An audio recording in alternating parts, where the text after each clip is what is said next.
viajando por terras distantes, onde sempre encontramos algo familiar.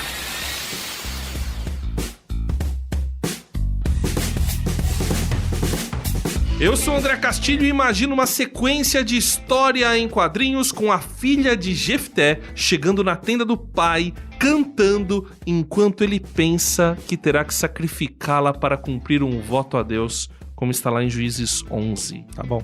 Ninguém conhece essa história, não. Muitos não mesmo. O cara vem, é novo. Eu sou Carlos Pelerran e eu gostaria de ver a Batalha dos 9 Reinos. Gênesis 14. Boa. Meio boa, Game of Thrones, né? Boa, interessante. Bem Game of Thrones, hein? Boa. Eu sou o Felipe Vieira e eu acharia interessante ver a história de Jacó, um jovem mala, acobertado pela mãe, e toda a sua trajetória, inclusive a briga dele com o anjo, hein? Boa. Vale do Jaboque, boa. O Val do Jaboque, não é Vale, né? Val do Jaboque. Olá pessoal, meu nome é Marcos Oliveira e eu tenho várias imaginações para várias histórias. Mas uma história que eu tenho muita vontade de imaginar e colocar no papel é Os 5 Valentes de Davi.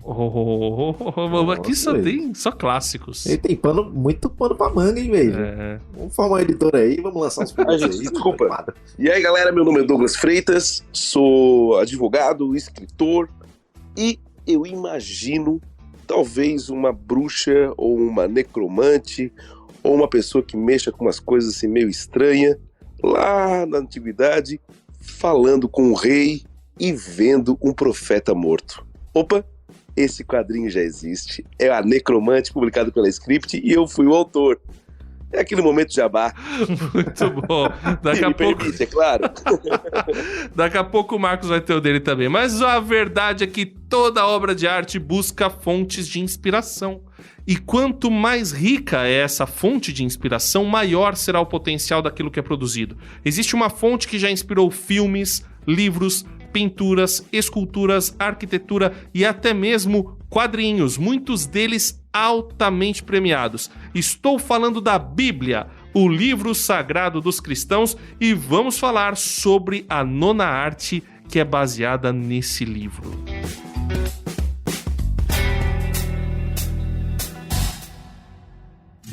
Vamos falar sobre como a Bíblia influenciou a nossa visão de mundo. É que papo filosófico, né? Nossa cosmovisão. Bom, o texto que me marcou, eu gosto de Romanos 12. Romanos 12?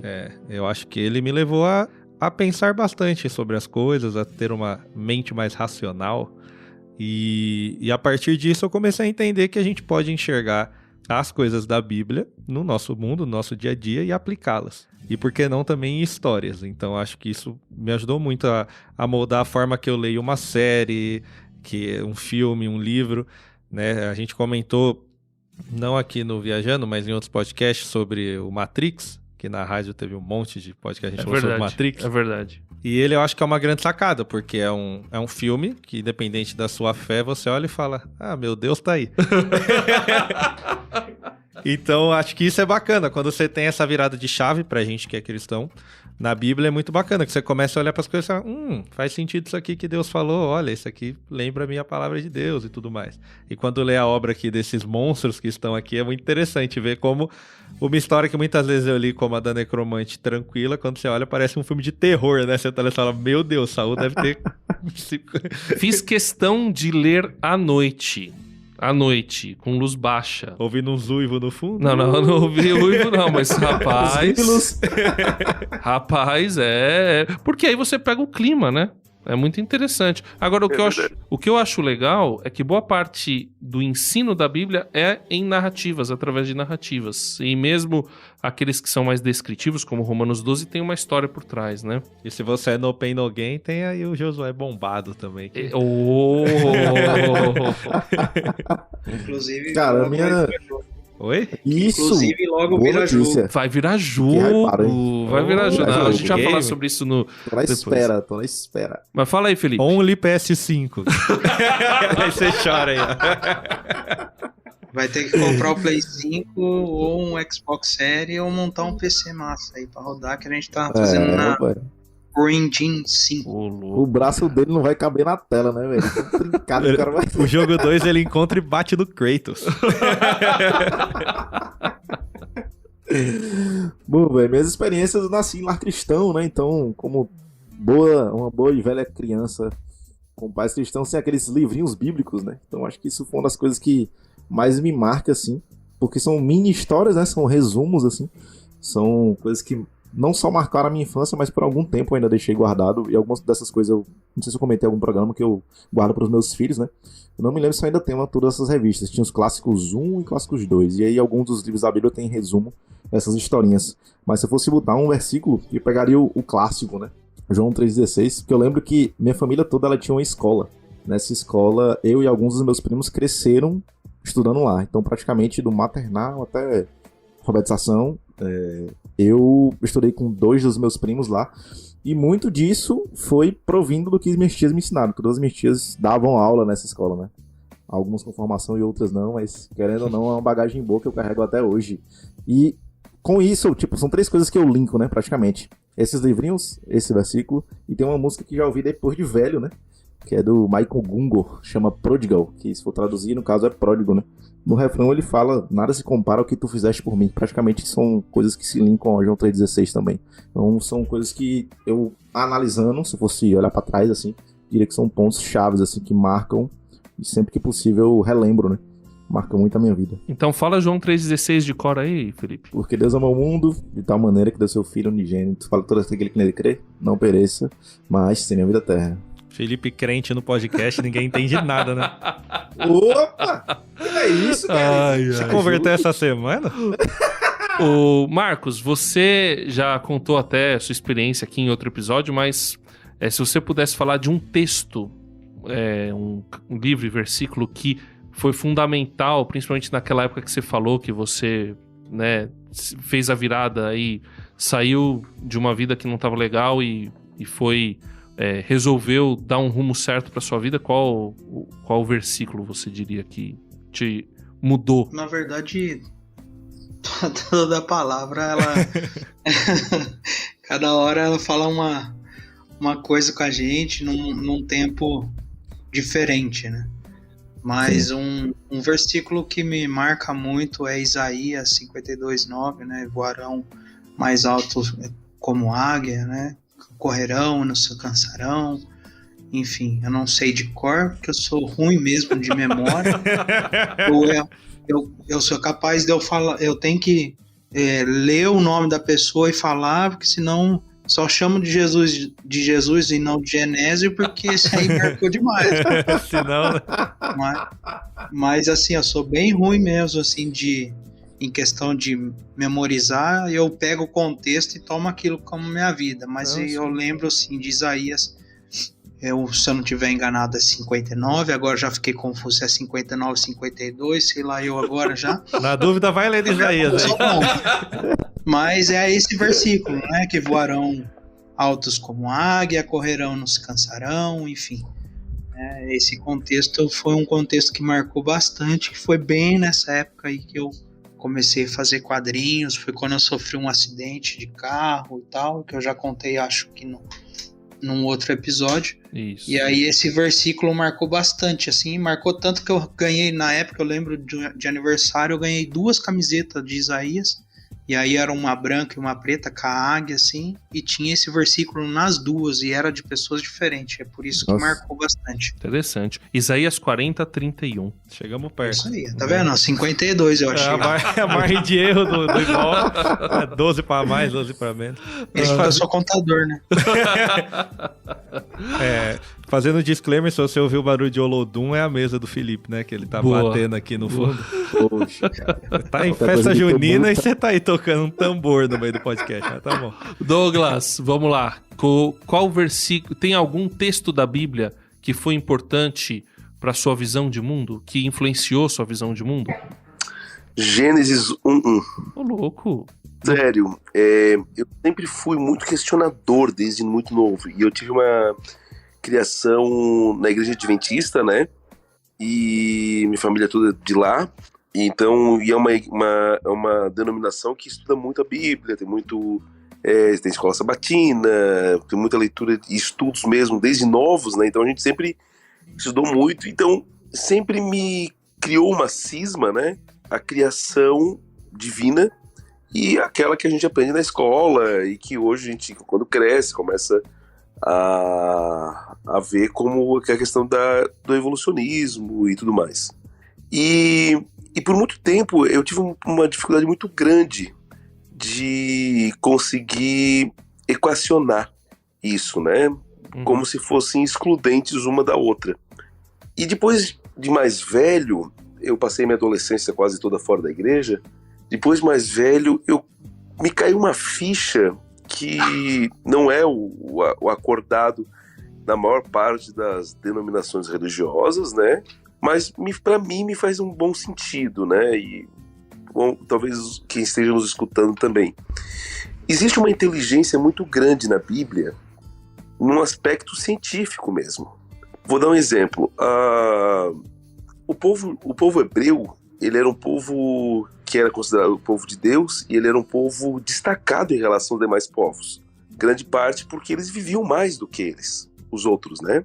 E um dos motivos que eles viviam mais é porque, vou dar um exemplo para vocês, as mulheres deles não tinham nenhum tipo de doença contagiosa no útero e tudo mais, que mulheres da antiguidade comumente tinham, por uma questão muito simples, eles não tinham prepúcio, entende? Então aquela regra que num primeiro momento a gente vê como uma regra religiosa, e nos dias atuais, por favor me desculpem os judeus que estiverem nos escutando, né? Não estou criticando a religião de vocês, mas nos olhos atuais é algo um pouco selvagem, um pouco talvez agressivo, né? Porque é uma mutilação da pessoa, aquele negócio todo.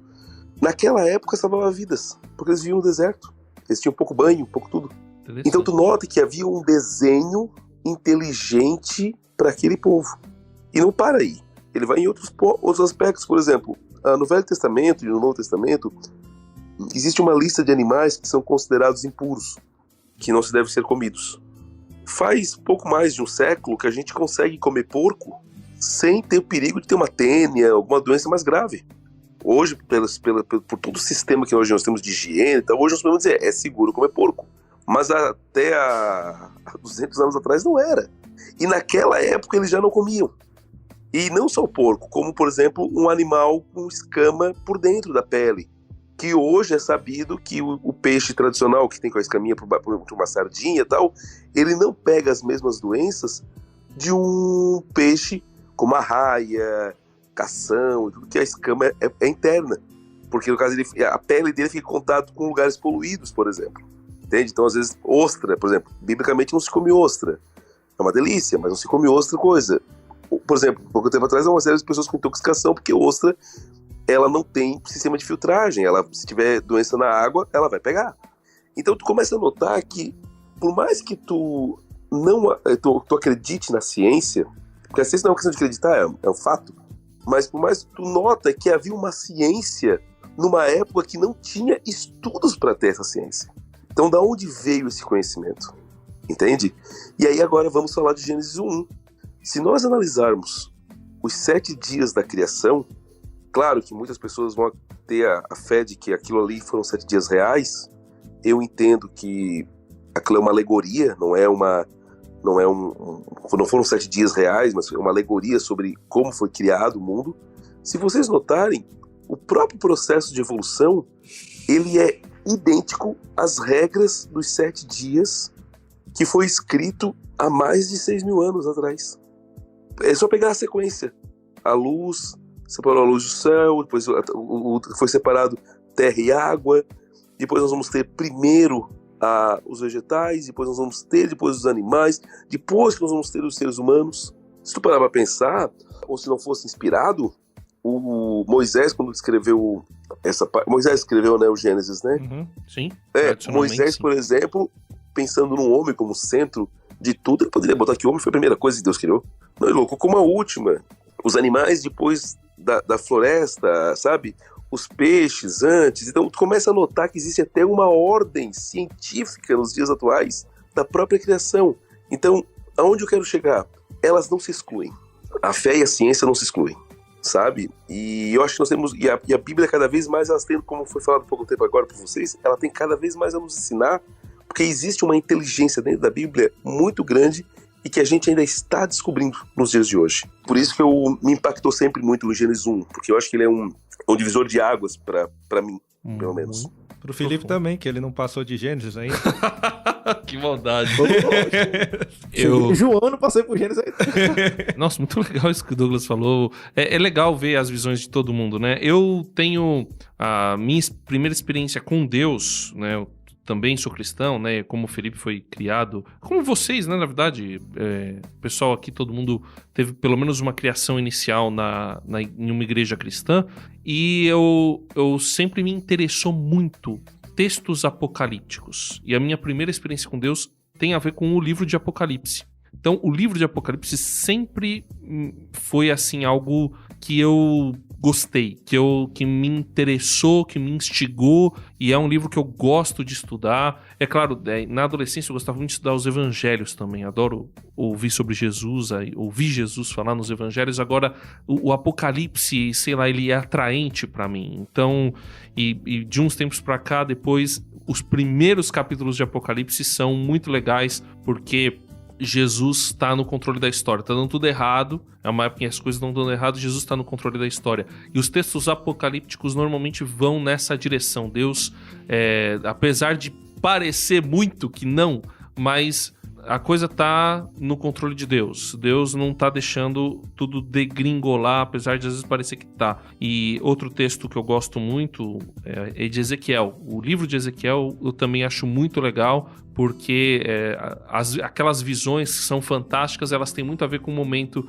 que Ezequiel tá vivendo, né? Então, por exemplo, ele vê Deus fora do templo. Ele achava que Deus estava dentro do templo. Só que ele estava exilado, estava fora da cidade dele, de Jerusalém, e aí ele vê Deus num rio na Babilônia. Eu acho isso muito louco, que mostra que a presença de Deus não depende de um lugar físico, depende muito mais, na verdade depende só dele, porque ele é soberano. Então isso é o que eu acredito. Então achei... É muito legal.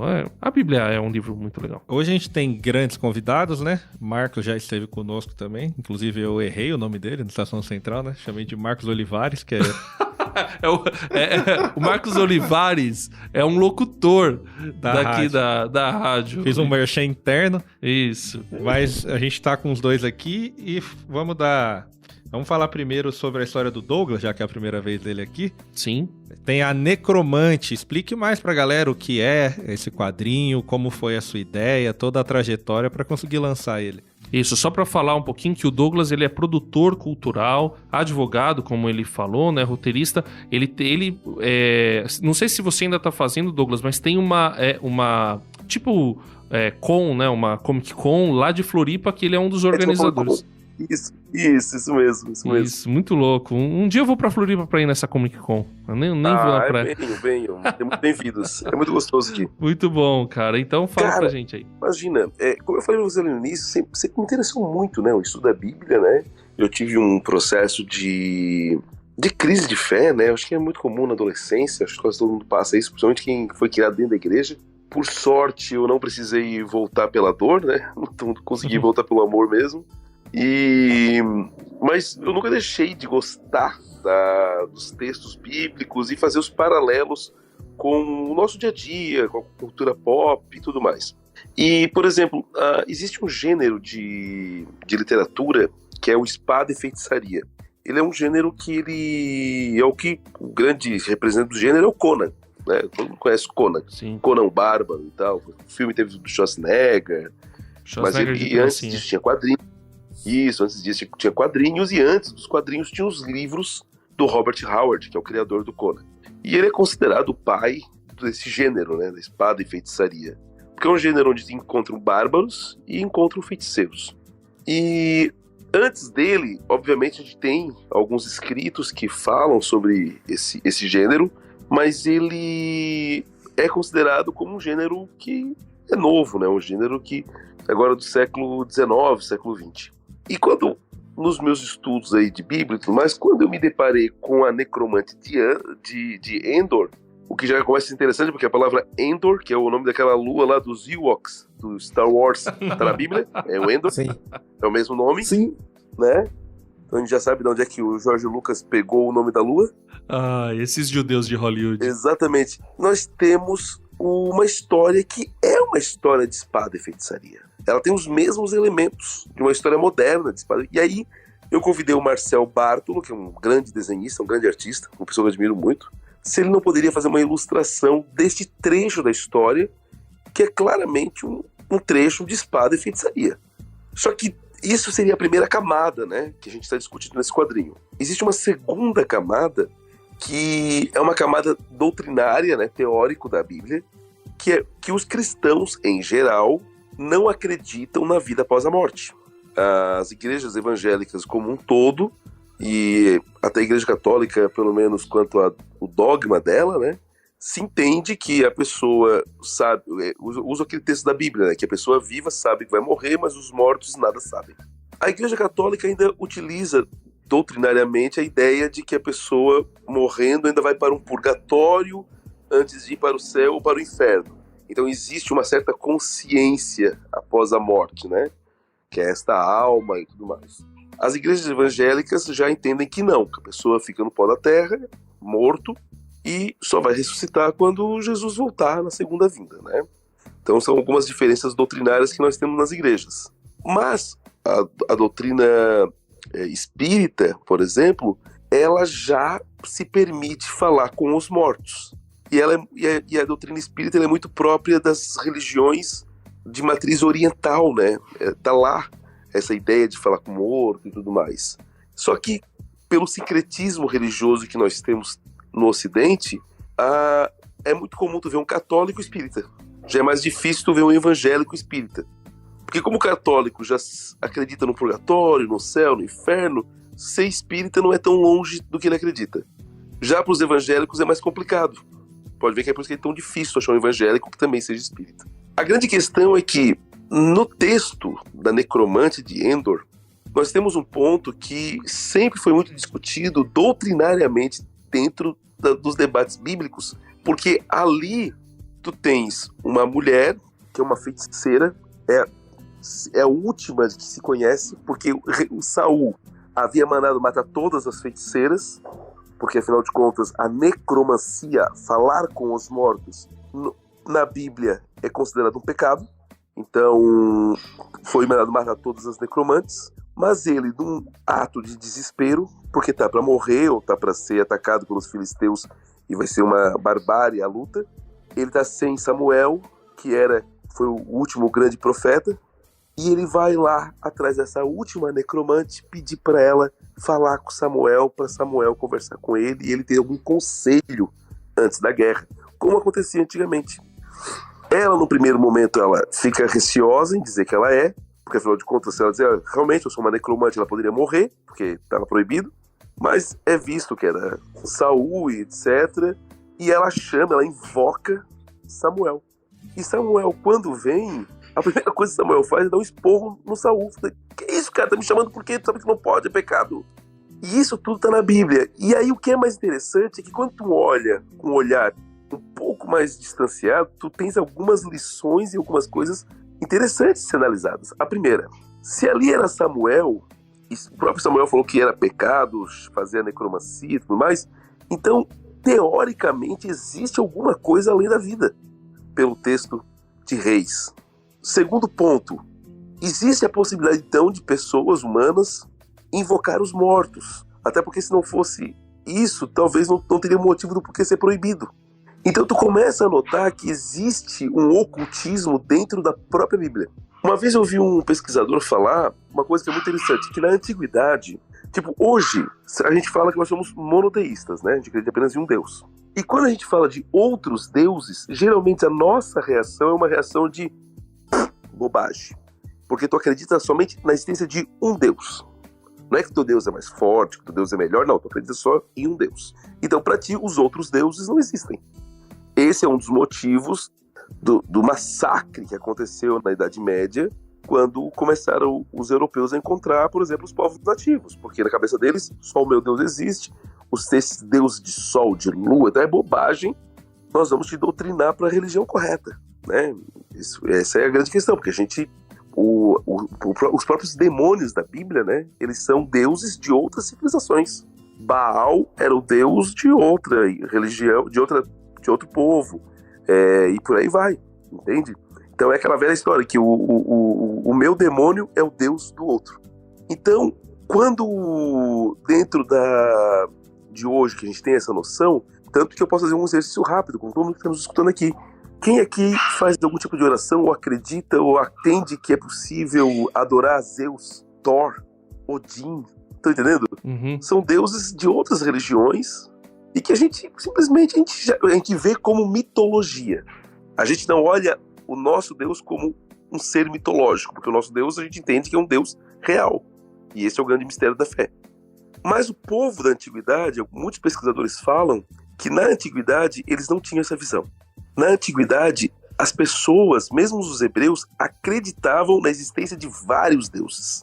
E aí a grande questão é, qual era o Deus mais poderoso? Daí que tu tira a ideia, e quando tu tem essa percepção, tu vê no texto bíblico, muitas vezes o povo de Deus, temeroso por uma batalha, ou perdia uma batalha, o que acontecia? Eles começavam a adorar os outros deuses. Porque, o meu Deus agora tá fraco, o meu Deus agora não é o Deus verdadeiro, o Deus do outro que tá por cima da carne seca. Ou seja, tu nota claramente o quê? Que na percepção deles existia mais de um Deus, embora eles adorassem apenas um. Então, por mais que o povo hebreu fosse um povo monoteísta na adoração, de regra, eles criam na existência de outros deuses. Mas o Deus deles era o Deus mais poderoso. E é por isso que também a evangelização, por assim dizer, do Velho Testamento é diferente do Novo. Do Velho Testamento era na base da espada. Porque quanto mais vitórias tu tinha, maior e mais poderoso era o teu Deus. Diferente do Novo Testamento, que aí agora o evangelho é pelo amor, é outra pegada, né? A gente quebra barreiras de nação, a gente quebra barreiras de povos, agora a salvação é para todos. Então, quando a gente foi fazer a Necromante, eu quis fazer esse embate, fazer essa discussão sobre a minha fé, a tua fé, a nossa fé, e esse embate doutrinário e teórico dentro de um texto tão controverso quanto esse. Então foi um quadrinho muito gostoso de escrever, e o Marcel, acho que ele trouxe muito bem a arte dele, naqueles tons mais lúgubres, e a parte da magia, aquele verde quase que fluorescente. É um quadrinho que eu tenho muita felicidade de ter participado da produção. E é muito bom. E é bom ressaltar também, né? Assim como ele falou de Saul ali já descumprindo a regra, a gente na leitura do Antigo Testamento vê que Israel descumpriu a regra por muitas vezes. Por isso também a gente tem muita essa evangelização pela espada. Né? A gente tem uma discussão aí muito boa, mas aí é que eu quero entrar depois pra gente falar sobre alguns aspectos que eu achei muito interessantes, que tocam um pouco, que eu percebi no quadrinho na Necromante, que tocam um pouco nisso que o Douglas falou, e que eu achei muito, muito legal. Mas a gente vai falar sobre isso daqui a pouco. Eu queria que o Marcos, que é ilustrador e quadrinista, também no episódio 54 contou pra gente sobre o trabalho dele, falou sobre a vida dele. Ele tem a produtora independente, que é a Comics GR, e ele também presta serviço para diversas outras editoras. E a gente quer saber hoje, Marcos, quais são os seus quadrinhos bíblicos. Você chegou a falar até, foi interessante que o Douglas citou o Conan, que é a inspiração do Josué, do Marcos, mas o Marcos também tem outros quadrinhos bíblicos, né, Marcos? Na verdade, todos os quadrinhos que eu tenho é inspirado na Bíblia, né? Até mesmo os infantis de educação financeira. O primeiro projeto que eu fiz de educação financeira foi Turma da Queca, que é trabalhando as prosperidades que a Bíblia ensina dentro dos quadrinhos e educação financeira de acordo com a Bíblia. Embora muitos não acreditem, mas a Bíblia ensina até isso, né? Até a se educar financeiramente. E aí lá tá a receita, né? A receita da nossa vida. Então todos os quadrinhos que eu fiz até hoje, lançados, são inspirados nas histórias bíblicas. Muitos deles não é da Bíblia em si escrita, mas é inspirada no modus operandi de vida de cada ser humano, inspirado na Bíblia, né? Porque, querendo ou não, um quadrinho é uma voz, é uma mídia de comunicação, e você não escreve simplesmente uma história em quadrinhos por escrever, você quer comunicar algo, né?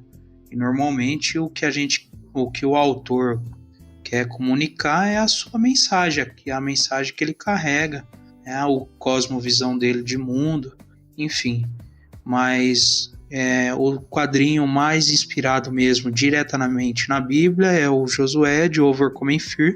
Tenho outros projetos aí para lançar, já posso até falar já, que é a Bíblia Power, né? A gente vai lançar uma Bíblia em HQ, que sai agora no ano que vem, pela editora Lion. A gente vai ser um produto que vai concorrer diretamente com Bíblia em Ação, Bíblia em HQ, e vai ser a primeira Bíblia 100% nacional, né, em quadrinhos. As outras, elas são feitas por brasileiros, ela está traduzida, né, então ela não foi produzida para o Brasil, ela foi traga para o Brasil. É um produto que foi feito para o exterior, que é a Bíblia Kingstones, a Bíblia... a própria Bíblia em Ação do Cariello, que o Sérgio Cariello, ele é brasileiro, mas ele fez esse produto lá fora, né? Mora nos Estados Unidos, trabalha lá, inclusive ele trabalha na DC, é desenhista do Superman e tal, e ele fez o produto lá para fora, né? Então esse quadrinho que a gente vai lançar é 100% nacional, feito por brasileiro no Brasil, pro comércio brasileiro, e a gente vai exportar esse produto, né? Agora a gente vai fazer a mão contrária, de vez de importar o produto, a gente vai exportar o produto. Então, assim, os quadrinhos que eu tenho direcionado mesmo de acordo com a Bíblia são esses, né? Os outros são inspirados, que são as obras que eu mais me identifico. Eu sempre gostei muito de quadrinhos, mas, querendo ou não, são histórias que a gente já conhece, né? São histórias que a gente já sabe o final, então é um pouco mais gostoso de trabalhar com histórias inspiradas com o pano de fundo e a mensagem daquilo que a Bíblia me ensina, do que a história propriamente dita, né? Eu sentia muito falta disso, né? Então era o que trilhou aí os meus projetos, tanto que a partir do ano que vem aí já começa a sair mais e mais projetos aí. Fechei contrato com outras editoras. Então, eu posso ver assim as pessoas acreditando no mesmo sonho, as editoras acreditando no mesmo sonho e visão do que eu. Então, e vendo o mesmo mercado que eu vi, né? Mercado, quando eu falo mercado, falando comercialmente, falando mesmo, mas também um público, uma necessidade, porque o mercado, na verdade, ele não nasce só para você ganhar dinheiro, ele nasce para você suprir a dor daquela necessidade, né? É isso que forma um empresário, um empreendimento, né? É isso que eu acredito. Existe uma necessidade e eu vou lá como empreendedor e supro essa necessidade, né? Então eu gosto dessas obras nesse tipo. Quem sabe agora com Overcoming Fear vindo no estilo de jogo, que inclusive a gente está fazendo um passo a mais, né? Assim, que a gente está levando para um patamar a mais, uma história em quadrinhos inspirado numa história bíblica com uma cosmovisão diferente, né? Eu tive todo o cuidado em Overcoming Fear de não mudar nada do que a Bíblia fala, sabe? E também tive todo o cuidado para trazer de alguma forma a minha narrativa e a minha licença poética em cima disso. E o jogo a gente vai entrar na mesma pegada, sabe? Então qual é a mensagem que o jogo quer? Com quem o jogo quer se comunicar, né? A gente quer se comunicar com o público que gosta de God of War, que gosta de jogos com gráficos de qualidade, jogos com narrativa de enredo, de história, sabe? Então, é com esse público que a gente quer se comunicar, pessoas que gostam de jogar o jogo. Eu sou desse tipo, né? Eu não sou muito fã, por exemplo, de Fortnite, por exemplo, de sentar ali e jogar e ficar atirando e matando sem um propósito. Eu não consigo me identificar com isso. Eu gosto de um jogo de boa história. Eu gosto de sentar ali como se fosse um filme, né? Eu imergir dentro do jogo. God of War faz isso comigo, né? God of War tem essa pegada, né? Eu acompanho desde o primeiro. Desculpa te atrapalhar, desculpa, querido. É que, na verdade, só fazer um contraponto. Eu já sou o contrário. Eu entendo tudo que tu tá dizendo, acho maravilhoso, realmente, mas eu já adoro esses jogos tipo GTA, Fortnite, porque eu sou daquele tipo que entra, sai fazendo loucura e tipo assim, cara, agora eu não quero morrer. A minha diversão é isso, é tentar sobreviver o máximo possível, com 5 estrelas, com um monte de gente correndo atrás de mim. Explodindo banco, sabe? A minha missão, tanto que eu nunca zerei nenhum desses jogos, porque eu não faço as fases. O meu negócio é encher de estrela e agora pronto, agora corre! O cara joga Carmageddon, né? E no Fortnite, eu adoro fazer esses competitivos, eu já vou lá pulando no meio da galera, sair matando 4, 5, 6 e sai correndo. É, louvável, eu vocês entendo. Vocês não jogam online, vê um cara do nada caído no meio do grupo de vocês, dando tiro e correndo, eu jogando ali. E quem tá completando a história é o Marcos Oliveira, pronto, né? Ele é o que termina o jogo. Ele termina o jogo. Eu não sou esse público. Eu entrei 4 vezes no jogo dele rodando. Eu, infelizmente, não sou esse público. Eu não me identifico com isso. Tanto que eu tive uma grande dificuldade em jogar esse jogo porque eu não me identifico. Eu sou de um outro público que se identifica com outra. Eu não me conecto com isso. E aí, quando veio a Cera com a proposta de fazer o jogo, eles perguntaram o que tinha na minha cabeça. Eu falei assim, o que eu tenho na minha cabeça é isso. Esses são os meus objetivos. Eu quero comunicar com esse público. Tanto que quando eu fui fazer o Overcoming Fear, a primeira pergunta que eu me perguntei, com quem eu quero me comunicar no meu quadrinho? Com qual público? Com qual público eu quero me comunicar? Eu não simplesmente coloquei ali, porque eu só gosto, embora eu seja fã de Conan, desde John Buscema, que eu sempre dou os créditos aqui, é uma dos artistas que me inspirou. Conan, do Arnold Schwarzenegger, eu assisti o documentário do Arnold Schwarzenegger esses dias aí, e assim, me relembrou o tempo de Conan. Então, na hora que eu fui fazer o meu quadrinho, eu fiz essa pergunta para mim mesmo, com quem eu quero me comunicar?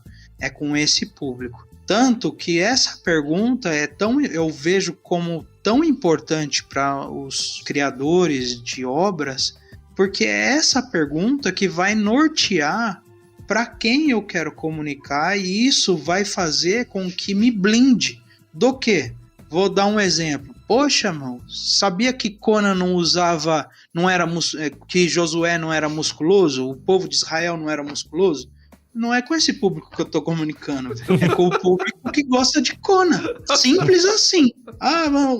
Você não acha que Raabe tá um pouco sem roupa, véio?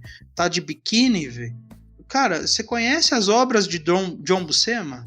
Se você conhece as obras de John Buscema, você vai ver que eu peguei leve, mas eu não quero comunicar com esse público. Red Sonja, que gosta de ver as mulheres toda cobertinha, igual, por exemplo, assim, eu sou apaixonado pela Bíblia em ação, tanto que eu tenho todas as Bíblias em HQ, eu tenho a Bíblia em HQ, Bíblia em ação, a Bíblia em ação nova preto e branco, a Bíblia em HQ preto e branco, tá tudo aqui em cima de mim, a Kingstones de 2.500 páginas, tem a Kingstone Pop, todos os tipos de Bíblia eu sempre gostei.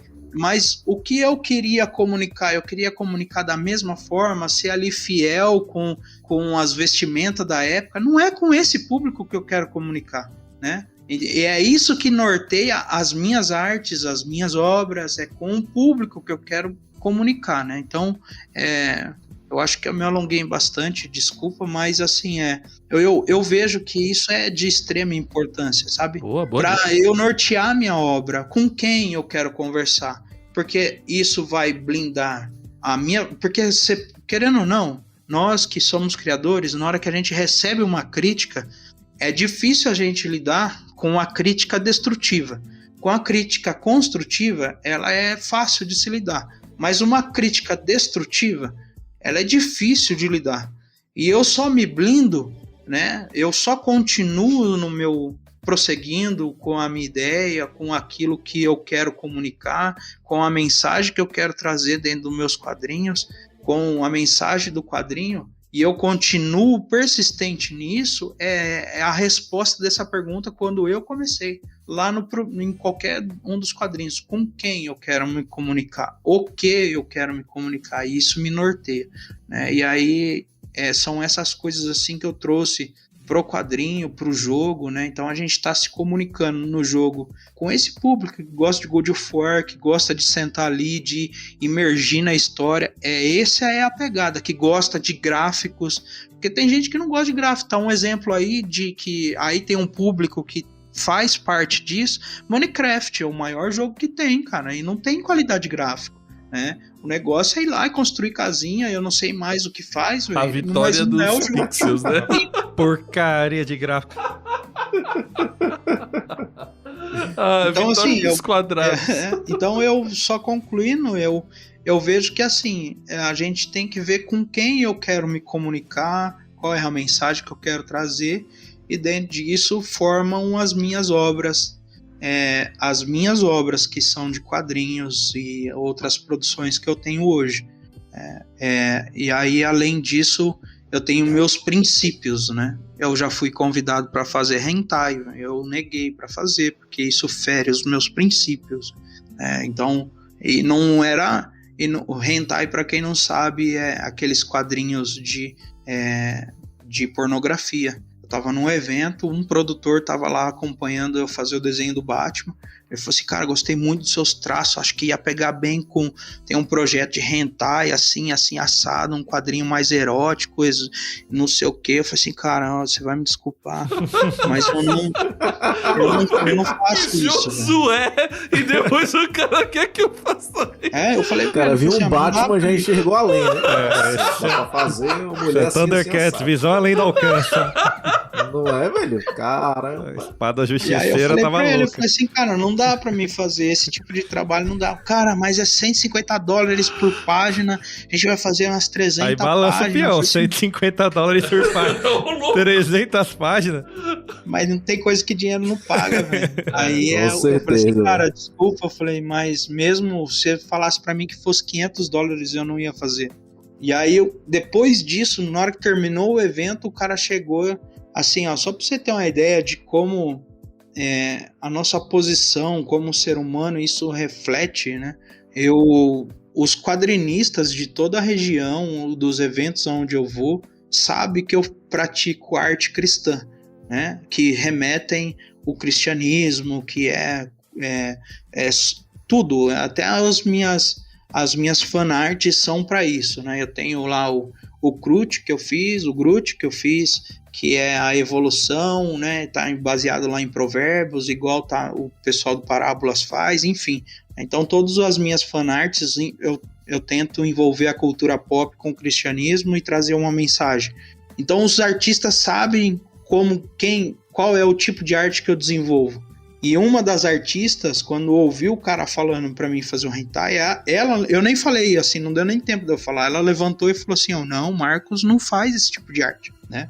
Ele não trabalha com esse tipo de arte. Aí depois, assim, no final do evento, o cara foi me vendo, eu conversando com o público, que aí eu conto um pouco do meu testemunho, quando eu tô conversando com a pessoa e tal.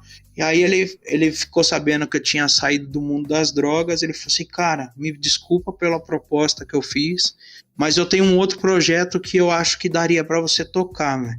Aí ele falou assim, você não faria um quadrinho junto comigo de um cara que teve problema com drogas e saiu do mundo das drogas? Eu falei assim, esse projeto eu consigo tocar com você. Então, assim, refletem o nosso ser humano e as nossas crenças refletem naquilo que a gente faz. Se eu tô cheio de Cristo, se eu tô cheio de amor, isso vai refletir nas coisas que eu faço. E se não refletem, é porque tem algo de errado.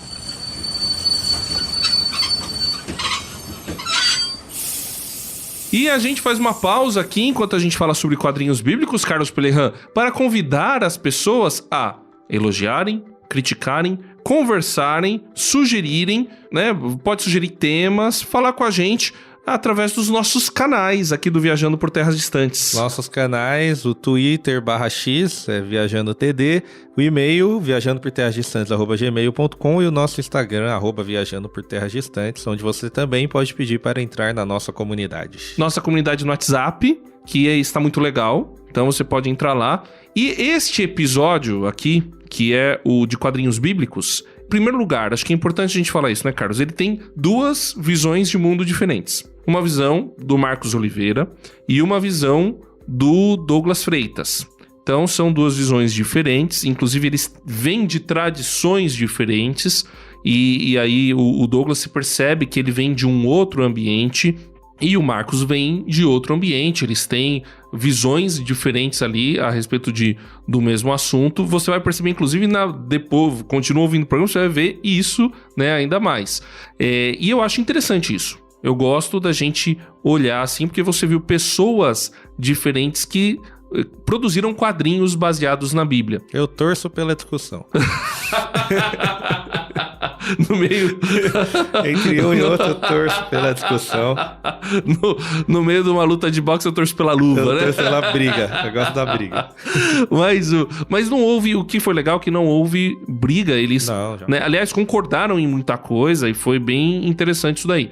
E aí, eu queria mandar um grande abraço pros dois, inclusive, por terem participado aqui conosco, por terem aceito o desafio, que foi, inclusive, conciliar a agenda. Fizeram promessas e nos levar em eventos também. É verdade, coisas aí. É verdade. A gente quer, né, o Douglas. O do Marcos a gente já participou de coisas juntos, a gente precisa fazer mais coisas junto com eles, inclusive. E o Douglas promove aí Inclusive, eles vão falar daqui a pouco, né? Sim. A gente o Douglas deixou aí um recado, você vai ouvir daqui a pouquinho. Mas eu queria só falar uma coisa aqui que eu considero importante. Quem nos apoia é a RTM Brasil, que é uma missão evangélica. E como uma missão evangélica tem uma confissão de fé.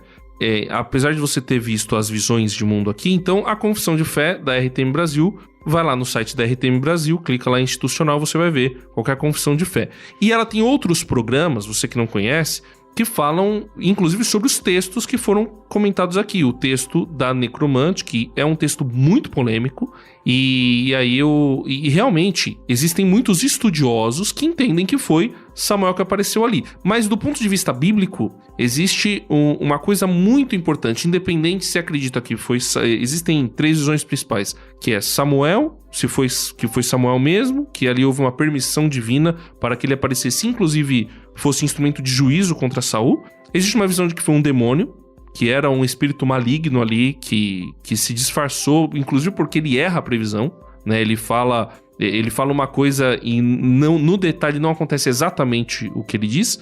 E existe uma terceira visão que a médium enganou todo mundo ali.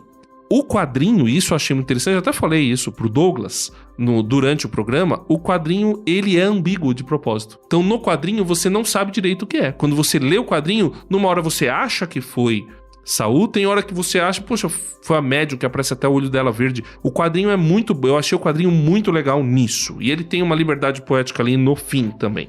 Então, eu tô deixando isso claro, mas do ponto de vista bíblico, uma coisa que fica clara, independente dessa posição do que aconteceu ali. Primeiro Crônicas 10, versículos 13 e 14, deixam claro que Saul morreu desta forma porque foi infiel ao Senhor, não foi obediente à palavra do Senhor e chegou a consultar uma médium em busca de orientação em vez de consultar o Senhor. Por isso, o Senhor o entregou à morte e deu reino a Davi, filho de Jessé. Então, uma das causas da condenação de Saul foi justamente o fato dele ter quebrado a lei de Deus e ter ido consultar uma médium. Então, independente da posição, se foi, se não foi, do ponto de vista bíblico, não pode. É um pecado.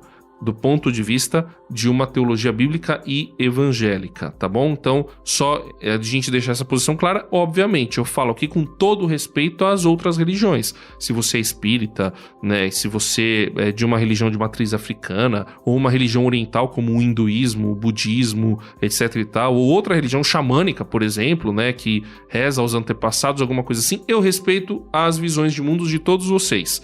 tenho a minha própria, né? E na minha visão de mundo, na visão de mundo da missão, da qual a gente faz parte, a gente não faz isso por uma ordem bíblica, tá bom? Então, acho que só queria deixar isso claro, mas como eu disse no programa anterior, acho legal a gente conhecer visões de mundo diferentes, coisas diferentes. Eu creio, inclusive, que tanto o Marcos quanto o Douglas acreditam mais ou menos na mesma coisa que a gente, é que aí o Douglas expandiu um pouquinho mais, né, e trouxe algumas coisas pra gente poder também entender outras visões, e eu acho interessante a gente entender outras visões a respeito desse mesmo assunto e manter o diálogo aberto. Quer complementar, Carlos? Era ou não era Samuel, André? Ouça Conversando com o Luiz Saião, tem programa sobre isso da RTM Brasil. Joga pro Saião, né, meu? Rota 66, Entendendo a Bíblia, jogo pra Itamir. E o Através da Bíblia também de Itamir são programas, os programas que eu tenho certeza que tratam sobre esse assunto. Eu não sei se Israel Mazacurati, que é outro amigo nosso que tratou sobre isso, João Paulo também produz programas. Tire suas conclusões, segundo os mestres aí. Ouça lá, né, tem, Conversando com o Luiz Saião, Rota 66, você encontra lá o capítulo, o versículo lá, vê lá o 1 Samuel, vai procurar lá. E o Conversando com o Luiz Saião tem um programa específico sobre isso, procura no nosso site também. Tá? E aí tire suas próprias conclusões. Quero deixar aberto para os nossos convidados divulgarem os seus conteúdos. A gente tem aqui o Douglas, que ele é editor da editora Script, né, Douglas? Fala rapidamente aí sobre a editora Script e como que o pessoal encontra os trabalhos de vocês. Ai, gente, olha, muito obrigado mesmo por ter me convidado para participar aqui do podcast. E, olha, assim, ó, a Necromante, ela tá meio que esgotada. Foi um quadrinho assim que teve muito sucesso. Mas vai ser feita uma nova tiragem para CCXP, que vai ser em dezembro.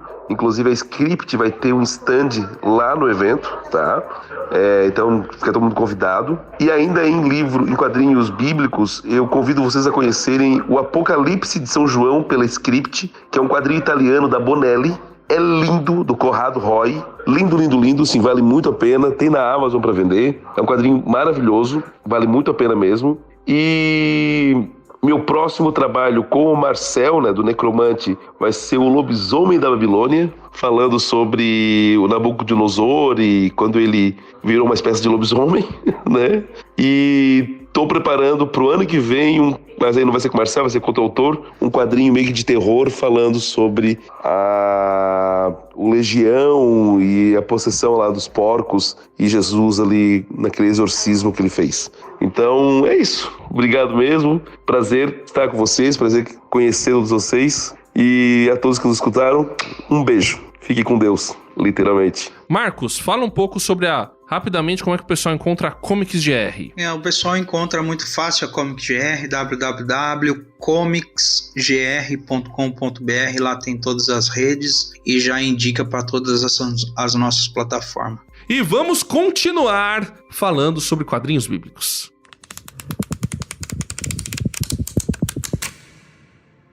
Bom, galera, dando continuidade ao nosso programa, agora que a gente conheceu um pouquinho da história deles, eu tenho algumas perguntas para os nossos queridos convidados, até para saber sobre adaptações, como funciona para vocês. Perguntar primeiramente para o Marcos, depois se o Douglas quiser acrescentar alguma coisa, ele pode dizer. Por exemplo, se eu sou um diretor, um mini Tolkien, eu vou fazer uma nova ficção. Eu crio uma historinha minha, crio um universo, faço um livro, faço um HQ, faço um jogo, vou pro cinema e tal, lanço esse material, criei algo da minha cabeça. Como é que funciona para vocês? É fácil adaptar histórias bíblicas ou não? Quais são os desafios? Tipo, de certa forma, esse público é um público nichado, um público cristão que às vezes também pega muito no pé de quem tá nessa parte de arte, nessa parte cultural. Às vezes que é a coisa muito rígida, muito dura, que é sempre do seu jeito, às vezes não dão essa liberdade para vocês. Então como é que funciona? Se vocês preferem ser mais literal, vocês preferem ter um pouco mais de liberdade artística, como é que é para você, Marcos? E depois se o Douglas quiser acrescentar alguma coisa, tá aberto aí também. Bom, legal. Eu acho que a chave da sua pergunta é a questão da adaptação, né? Sim. Quando o que eu entendo, né?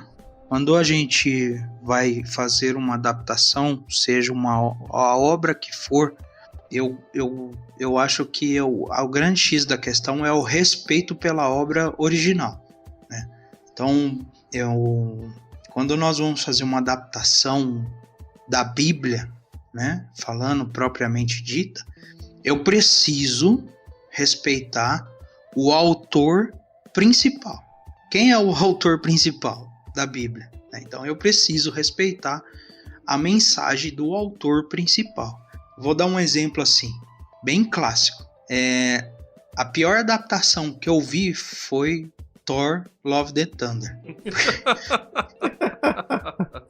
Porque assim, o cara que escreveu esse roteiro, ele não respeitou em momento algum as origens do Thor, de quem é realmente Thor. Então assim, ele desconsiderou o que o autor fez. O Thor não é aquele cara bobão, velho, né? Não, ele... Cara, nos quadrinhos ele é bereze, velho. Né? Na hora que o Thor chega, é tipo, a parada se resolveu, né? As coisas vão acontecer. Tanto que, assim, ele é uma figura tão importante nos quadrinhos que na Guerra Secreta, o Tony Stark, quando ele cria os clones, né? Que eu até achei que fosse isso acontecer em algum momento, né? Vinha os clones robóticos. Ele cria o clone robótico de quem? Do Thor. Na hora que o clone chega, o Thor estava desaparecido por muito tempo, na hora que ele chega, os heróis falam assim, opa, o Thor tá do lado do Homem de Ferro, tá acontecendo alguma coisa, né? Alguma coisa a gente tá fazendo de errado.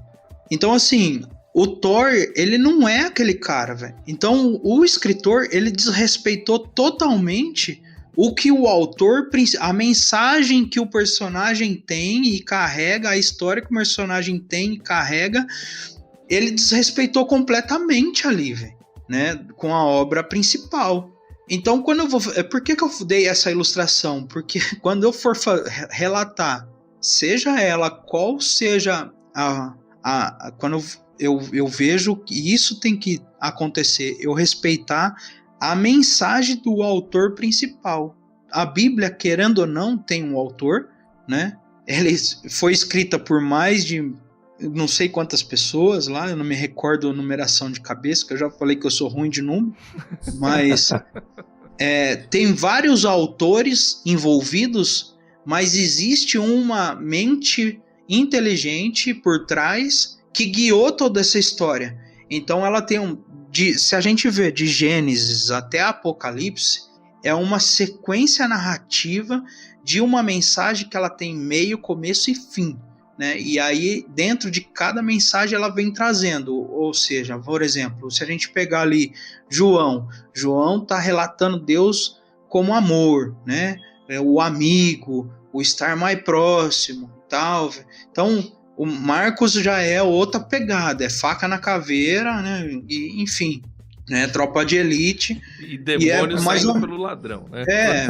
Então assim, mas tem uma mensagem. Então a mente por trás trouxe uma mensagem. E aí quando nós vamos para a Bíblia e fazer histórias inspiradas na Bíblia, eu preciso preservar qual a mensagem que o autor quer naquilo, né? Que aí no caso, qual é a mensagem que a Bíblia está trazendo. Se eu distorço essa mensagem, aí fica um pouco complicado. Eu posso, de repente, e aí foi um dos cuidados que eu tive. Se você ler Overcoming Fear, a primeira quadrinho que a gente lançou, e ler Josué do capítulo 1 até o capítulo 5, aonde eu levo a história, você vai ver que eu não tirei nada daquilo que a Bíblia fala. Mas existe a questão da licença poética que eu preciso complementar para tornar aquilo uma história com enredo. E aí existe algumas lacunas que eu preciso completar e eu uso a licença poética. Mas a licença poética, ainda assim, ela fica escorada na mensagem. Eu não posso, a minha licença poética não pode distorcer aquela mensagem final, né? Principalmente falando então de uma adaptação. Então, se eu vou fazer uma adaptação, eu preciso tomar esses cuidados, que é diferente de uma história autoral com os princípios daquilo que eu quero trazer. Sim. E aí entra a liberdade, licença poética completa, porque daí é do autor, né? Não é inspirado em algo, né? Sim. Então aí eu acho que esses são os pilares para poder construir uma história baseada na Bíblia. Uma coisa que eu quero, nesse tema ainda, passar a bola pro Douglas, mas falando sobre... Porque a gente percebe, né, no Overcoming Fear que tem essa leitura, vamos dizer assim, como do John Buscema no Josué. Então, aquela leitura do Pulp nos quadrinhos, na história de Josué, né, e é uma coisa bem interessante. E aí você vai na do Douglas, que ele traz essa questão da espada e feitiçaria na Necromante.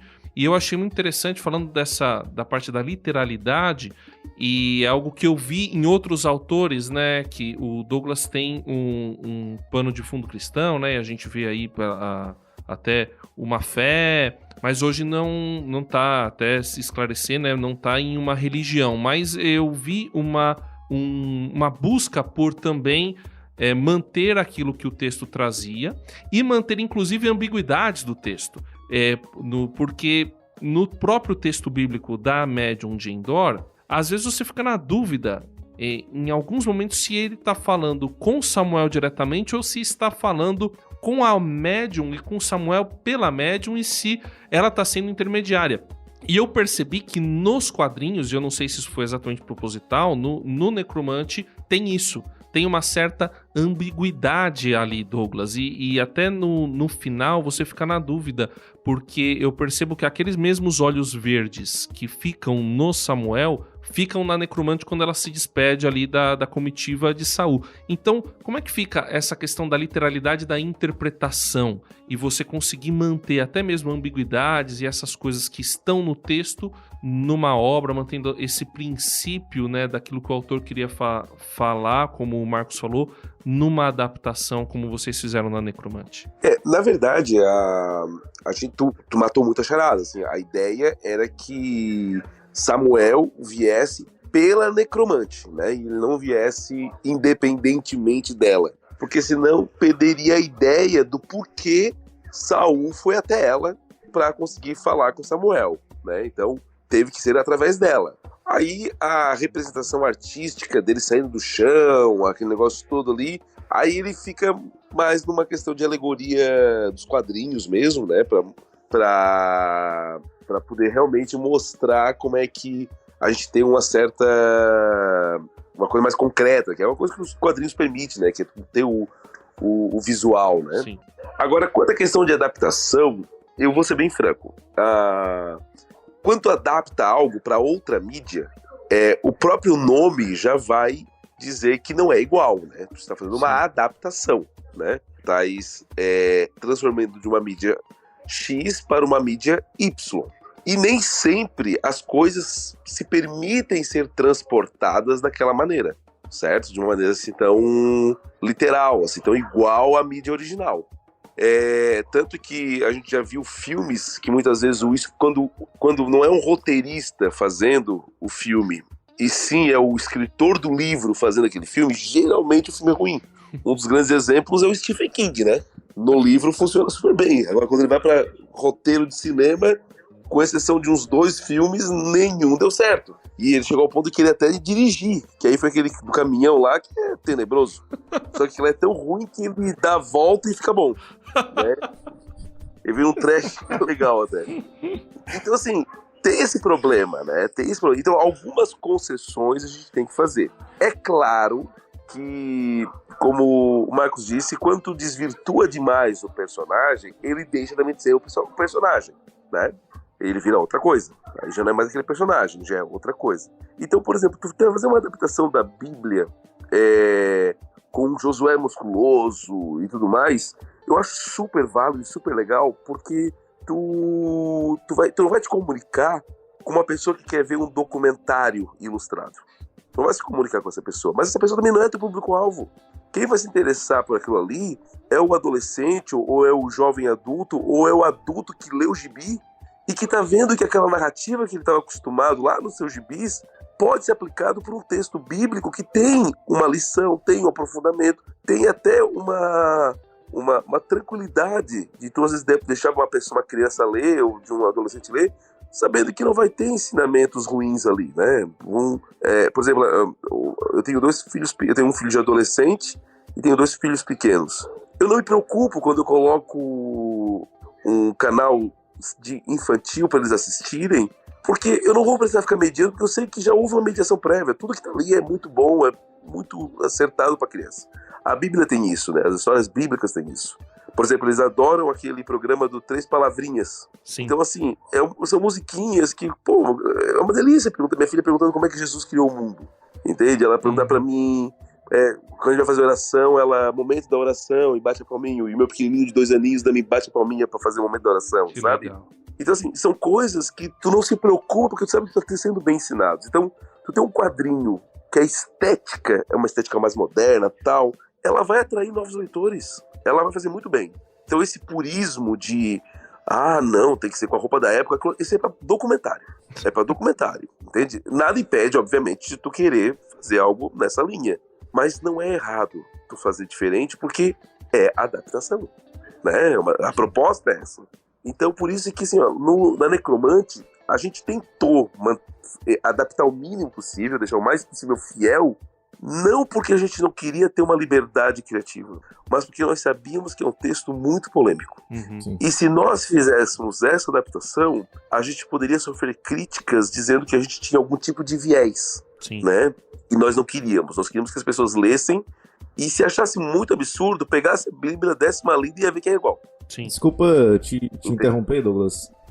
Você, Claro. para os dois, né, na verdade, vocês sentem que é um público muito Caxias de se lidar? Porque às vezes a galera quer engessar muito, quer Queria meio fazer que isso. obrigar vocês a fazer do jeito que eu quero e não do jeito que vocês querem. Como é que vocês sentem quando vocês estão criando ou quando recebem uma repercussão, né, uma crítica? Só complementando, porque são pessoas que entendem que aquele texto é sagrado, né? E aí existe o dogma. Na verdade, assim, quando a gente fala em Bíblia, a gente está tocando num campo extremamente delicado, né? Uhum. E aí nós vamos ter vários níveis de purismos, por assim dizer. Nós vamos ter aqueles que o simples ato de nós estarmos fazendo uma releitura dela já vai ser compreendido como algo profano, tá? Nós vamos ter isso de um lado do espectro. E nós vamos ter do outro lado dizendo que é um livro meramente histórico, então tu pode fazer o que tu quiser, entendeu? Então, eu acho que não precisa nem ir entre 8 e 80, eu acho que existe um meio termo aí que tu consegue ser respeitoso com aquela pessoa que entende que é sagrado e ao mesmo tempo ser interessante e convidativo para a pessoa que não acredita. E talvez o teu trabalho seja um porta de entrada para ele, quiçá, acreditar, né? Então, eu acho que tem esse aspecto. E o segundo aspecto que eu vejo é que aí agora entra na questão da nossa comunidade nerd, ou a nossa cultura no geral, né? As pessoas, elas, por exemplo, quem gosta de quadrinho quer que todo quadrinho seja pra ela. Não, cara, tem quadrinho que é feito pra adulto, tem quadrinho que é feito pra mulher, tem quadrinho que é feito pra criança, tem quadrinho que é feito pra negro, tem quadrinho que é feito pra branco, entendeu? Aí o cara pensa, mas quadrinho feito pra branco? Porque, queira ou não, a gente também tem que entender que existem pessoas que são assumidamente racistas. E eles fazem quadrinhos que têm um fundo de racismo. E tem um público-alvo que consome isso. Entende? O que é extremamente execrável, que é um absurdo. Entende? Uma coisa é tu fazer isso por um problema histórico. Eu sou de uma geração onde as pessoas gozavam do Mussum nas 8 horas de domingo. Então eu tive que me reconstruir ao longo da minha adolescência e vida adulta para me tornar uma pessoa melhor. O meu filho já nasceu no momento onde meu filho, ele não vê sequer grandes problemas de racismo, salvo racismo estrutural, porque ele já é de uma geração que as coisas já estão mais politizadas, as coisas estão mais comedidas, as pessoas estão mais policiadas, entende? Estão mais educadas. Mas tem pessoas que vão na contramão disso, tem pessoas que acham que isso é mimimi. Então, por isso que eu acho que assim, a adaptação ela é muito válida, a adaptação ela é muito importante, e as pessoas que vão receber essa adaptação têm que entender que talvez essa adaptação não seja para elas, seja para um outro público. Então, eu acho que essa que são meus 5 centavos. Você sente assim também, Marcos? Então, eu concordo, mas eu queria só fazer um complemento, e aí dentro do que ele falou, como ele disse, assim, tem obras que são para um público, outro para outro, um para uma faixa etária, outro para outro. Um grande erro, por exemplo, daquela famosa matéria da Record contra o Death Note, Ia falar dela. Mas assim, minha criança tá assistindo Dead Note, que pai que deixou pra assistir Dead Note? A culpa é do É pai, isso, né? Entendeu? Esse quadrinho não foi feito, e esse anime não foi feito pra criança, ele é pra maior de 18 anos, é a mesma coisa do que colocar um filho pra assistir Simpson. Tem como, não tem condição. Futurama, que tá voltando aí agora na Star Plus, velho.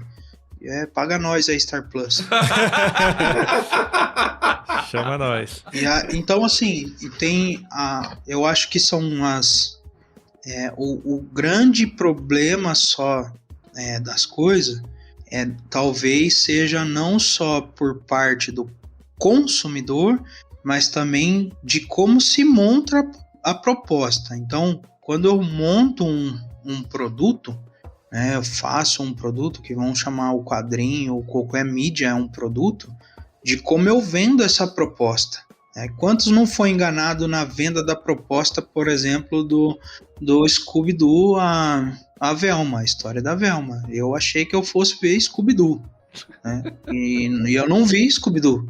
Pra falar a verdade, eu não consegui passar dos 5 minutos, velho. Ele nem tá lá, na verdade, né? O Scooby-Doo não Entendeu? aparece. Quer dizer, eu não assisti também, né? Eu assisti 5 minutos, cara, eu não consegui ir longe.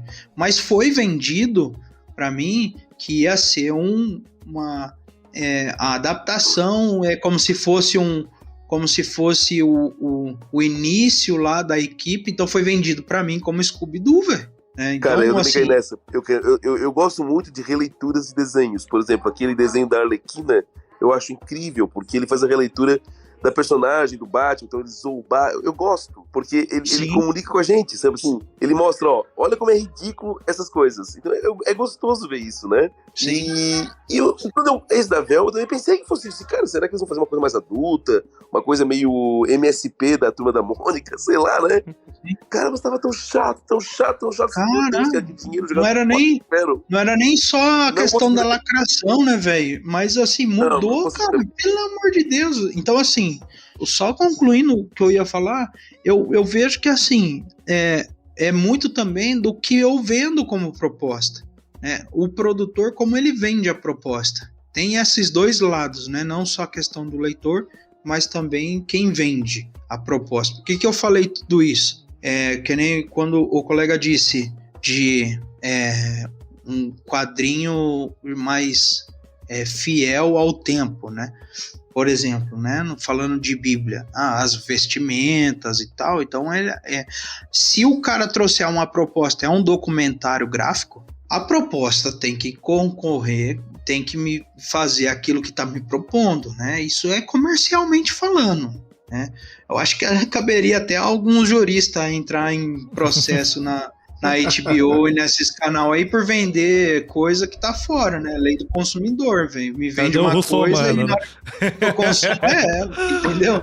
Mas assim, então eu vejo que assim, tem essas duas questões, mas também vai validar muito da proposta. Então, qual que é a minha proposta? É uma das coisas que eu sempre me pergunto, nas vezes que eu estou criando os meus produtos, os meus quadrinhos, aquilo que eu estou fazendo, que nem No Mercy, eu estou com o quadrinho de No Mercy. Qual é a proposta que eu quero trazer?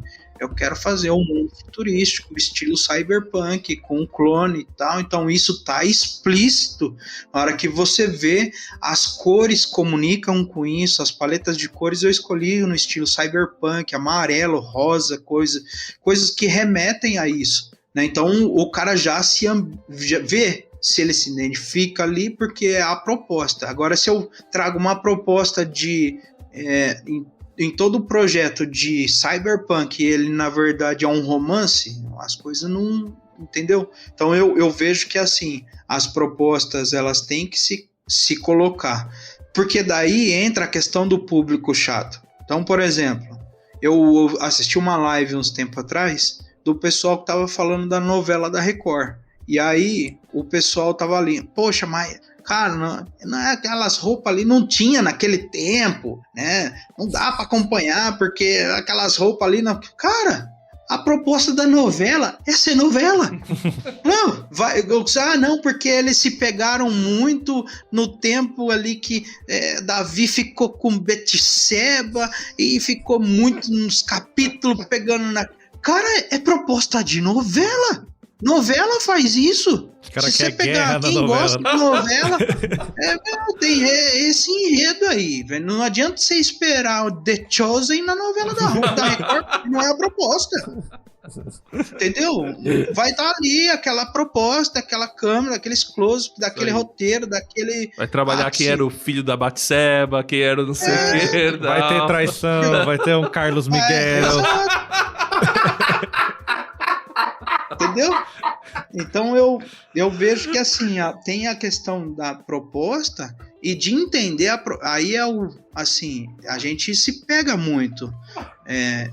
O Cariello, o Sérgio Cariello, ele recebeu muitas críticas nos momentos que ele fez no quadrinho de licença poética, né? Teve algumas coisas que ele colocou ali que não tá na Bíblia e é licença poética. Só que aí é que tá, qual que é a proposta do quadrinho que ele tinha? Quem estava realmente errado era o leitor, era o autor, porque pela proposta do quadrinho, se você pegar, parece ser algo mais fiel, até nas roupas. Então, se eu tô trazendo uma proposta fiel, eu preciso ser fiel. Agora, se eu tô trazendo uma proposta que é para ser uma coisa diferente, então o leitor já vai preparado. Eu vou dar um exemplo disso. De uma das obras que o roteiro não era original, não era meu, que é Barzillai, o filho de Sansão. O roteiro não era meu, né? Eu adaptei, eu peguei, o cara tinha um plot, ele montou um roteiro, achou que sabia montar, eu falei assim, cara, não dá pra trabalhar esse roteiro, não. Não, só pra você ter a ideia, tinha uma linha lá que falava assim, e os judeus venceram a guerra. Cara, só dentro dessa frase eu consigo fazer um quadrinho, porque você tem que mostrar o cara vencendo a guerra, lutando, sabe, entendeu? Aí eu falei assim, não, eu vou pegar então esse plot seu, eu te cobro X e eu faço roteiro pra você, te entrego e tal. Qual que era a proposta de Barzillai? Partir de um ponto da Bíblia, quando Sansão vai para a cidade de... Eu não me recordo agora o nome da cidade, mas ele vai para uma cidade, se deita com uma prostituta e vai embora, né? E aí a Bíblia segue narrando. E aí o autor, ele teve um arife, né? O que aconteceria se Sansão tivesse engravidado aquela mulher e aquela mulher tivesse, o filho daquela mulher herdasse os mesmos poderes de Sansão, ser forte e tal. E aí criar uma história em cima disso. É uma narrativa, é uma história ficciosa, né, que não existe, não está na Bíblia. E aí, quando ele trouxe o projeto, a primeira coisa que eu falei para ele, na primeira página a gente tem que colocar: esta obra não é uma obra doutrinária, não é uma obra escrita pela Bíblia, ela foi criada simplesmente para diversão e entretenimento. Pronto, ali na primeira página eu já coloquei qual que é a proposta. Então quem vai ler já vai se preparado que não é Bíblia, não é o que está lá na Bíblia, é uma história que traz princípios cristãos, mas é uma história de ficção. Então eu acho muito importante, e aí eu vejo em muitos autores, né, que esquecem de fazer exatamente isso. Aí vende uma coisa, compra outra, e a gente tá nisso aí. A gente já tá num mundo chato, que você não pode falar nada, né, cheio de mimimi, você não faz... mas você tem que estar ali, de acordo. Eu sou muito como que é o que fez a Liga da Justiça, o que saiu na HBO, o Zack Snyder? Isso, o Zack Snyder falou.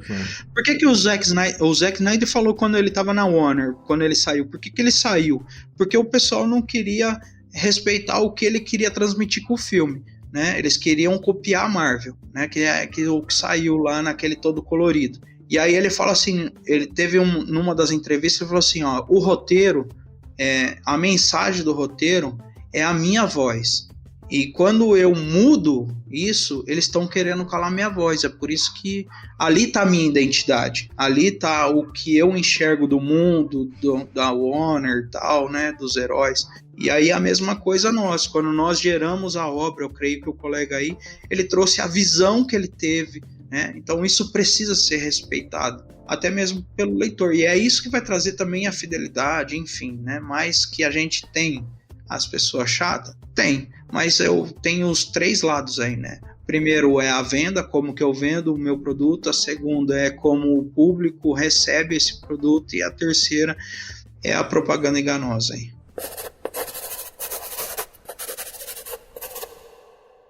A Bíblia é adaptada por quadrinhos há bastante tempo. A gente tem, primeiro, né, não são quadrinhos, mas a arte gráfica da Bíblia, né, por exemplo, nos vitrais, nos ícones, nas imagens, nas pinturas das igrejas medievais. Você vai, por exemplo, nem precisa ir exatamente, quando você vai na Europa, você vai em qualquer igreja. Eu fui na igreja de Monza e, cara, ela é toda pintada. Ela é toda pintada, é uma coisa linda, é um negócio muito interessante.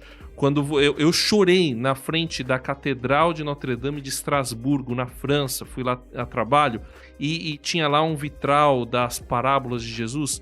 Rapaz, que coisa linda. Então a gente tem isso primeiro, né? E mais pra frente, né? No século XIX, tem uma obra muito importante que é La Grande Bible de Tours. Eu falei certo, senhor francês Pellerin? Eu vou lá saber, Abajur Croissant. É a Bíblia Ilustrada. É a Bíblia Ilustrada de Gustave Doré. Ou Doré, não sei falar o nome do... Alguém sabe o nome do Doré? Gustave Doré? Doré eu tenho certeza que não é. Deve ser alguma coisa parecida com Doré. E aí, publicado em 1866, depois uma nova versão em 1949.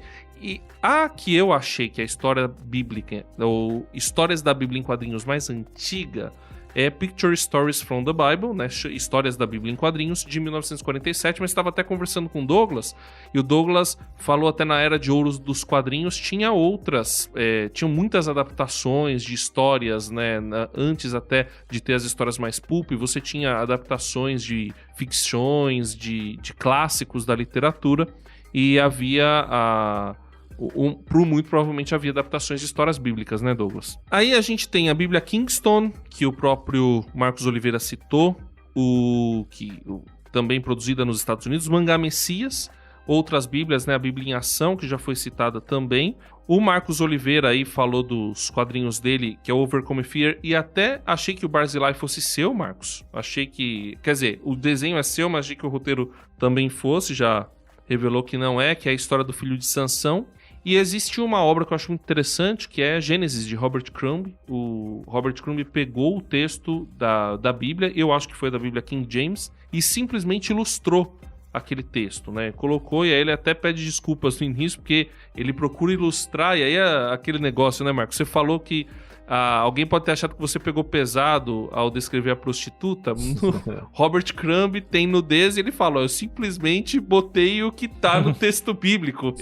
E é mesmo, né? Reclama com o autor. Exatamente. Ele falou, se essa ilustração aqui você acha que não tá adequada, eu só segui o texto bíblico literal. É claro que tem o Robert Crumb não é um autor cristão, né?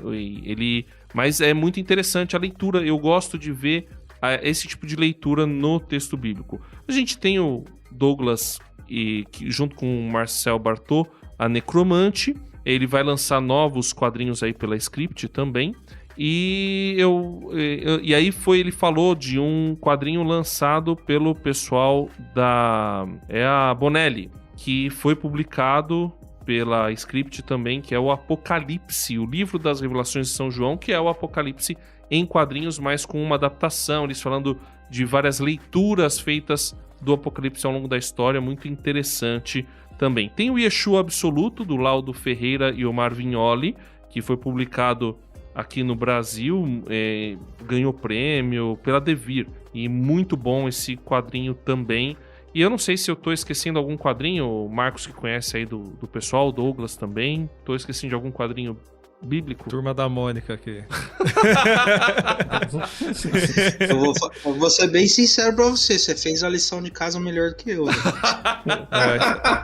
É que a data que a gente tá gravando já é a última semana letiva, né? Então se não passar hoje, reprova. Então o cara entendi. Foi estudar, né? Tá afiado. Tá afiado. É que vai entrar de férias, o chefe. 1943, velho.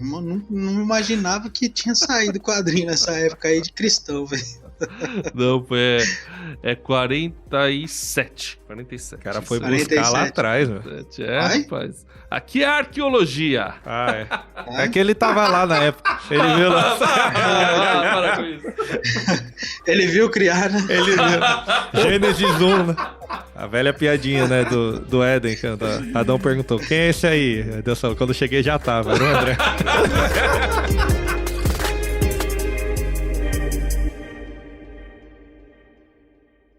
Viajando por terras distantes. É uma produção transmundial.